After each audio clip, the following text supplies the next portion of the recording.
Salut les amis, salut tout le monde et bienvenue sur votre chaîne d'information préférée New World Africa.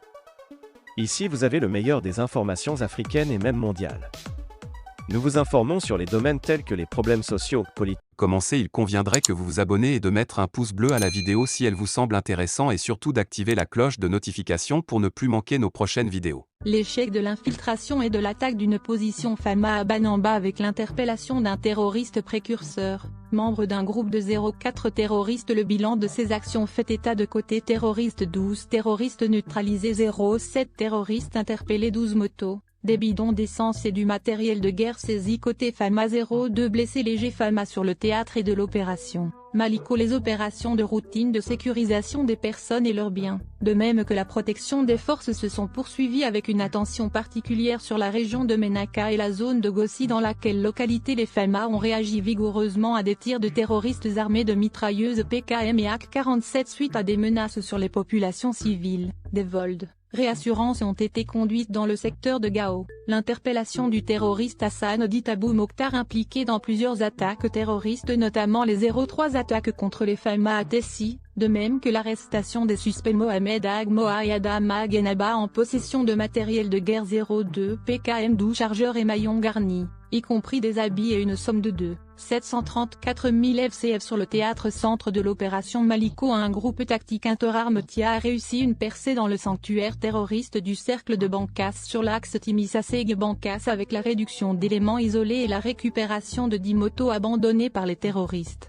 L'exploitation des renseignements sûrs dans différentes zones de la région de Ségou, y compris des forêts, a fait 20 terroristes neutralisés, y compris des combattants, des poseurs d'EI et des guetteurs. 05 suspects interpellés, 10 EI détruits, 03 AK-47, 03 chargeurs, 01 support de mitrailleuse 12,7 mm, 14 téléphones portables, 13 motos, 01 groupe électrogène, un appareil de soudure, 01 tricycle, 04 panneaux, 05 batteries récupérées.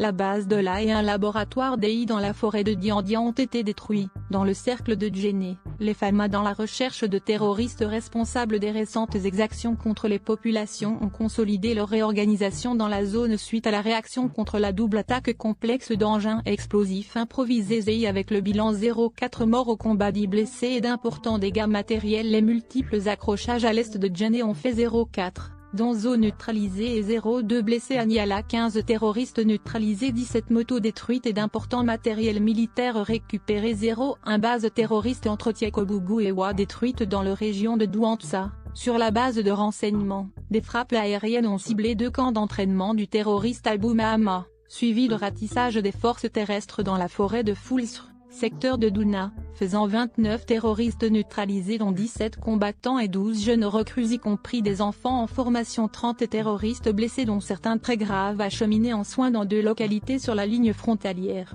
37 AK-47, 12 obus, 23 motos, 03 caisses de munitions, 02 véhicules, 12 talkie-valkie détruits dans la poursuite des reconnaissances offensives. La patrouille, la fouille des forces terrestres à Douna ont fait 12 terroristes neutralisés à la sortie du village. 03 AK-47, 02 carabines chinoises et 05 fusils de chasse récupérés dans le secteur de Boni. Des actions ciblées ont visé un groupe de 05 terroristes, dont 02 importants chefs en cours d'identification par les services spécialisés. Le chef d'état-major général des armées s'incline devant la mémoire des morts, présente ses condoléances aux familles et souhaite prompt rétablissement aux blessés.